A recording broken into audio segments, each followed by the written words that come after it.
સૌરાષ્ટ્ર અને દક્ષિણ ગુજરાતમાં પૂરના પાણી ઓસર્યા બાદ રોગચાળો ન ફાટી નીકળે તે માટે આરોગ્ય વિભાગ એલર્ટ મોડ પર છે. આરોગ્ય મંત્રીએ આ અંગે પ્રતિક્રિયા આપી છે.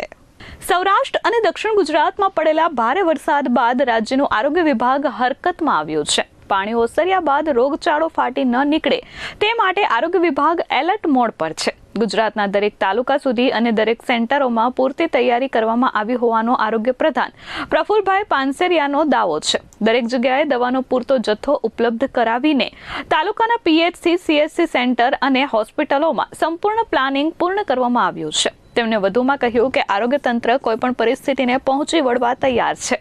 આ ઉપરાંત અસરગ્રસ્ત દરેક જગ્યાએ દવાઓનો છંટકાવ કરવામાં આવશે. આરોગ્ય મંત્રીએ સુરત જિલ્લાના કામરેજ ખાતેથી આ પ્રતિક્રિયા આપી હતી. ગુજરાતના સુરત, નવસારી, વલસાડ અને આજુબાજુના અનેક જિલ્લાઓમાં મુશળધાર વરસાદ પડ્યો છે. એ જ રીતે સૌરાષ્ટ્રમાં અમરેલી અને આજુબાજુના વિસ્તારમાં ખૂબ જ વરસાદ પડ્યો છે. ત્યારે રાજ્યના આરોગ્ય વિભાગે સંપૂર્ણપણે તૈયારી કરી છે. એક સેન્ટર સુધી તમામ દવા અને એમનો જથ્થો ત્યાં પહોંચી જાય અને ઘટ ના પડે એનો પણ સરસ રીતે પ્લાનિંગ કર્યો છે. પાણીજન્ય રોગો, પૂર પછી પાણીજન્ય રોગો થવાની ખૂબ જ સંભાવના રહે છે.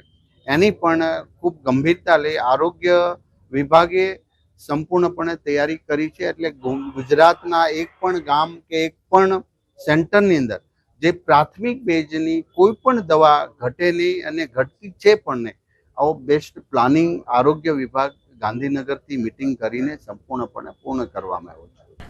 નિર્મલ પટેલ, S24 ન્યૂઝ, સુરત.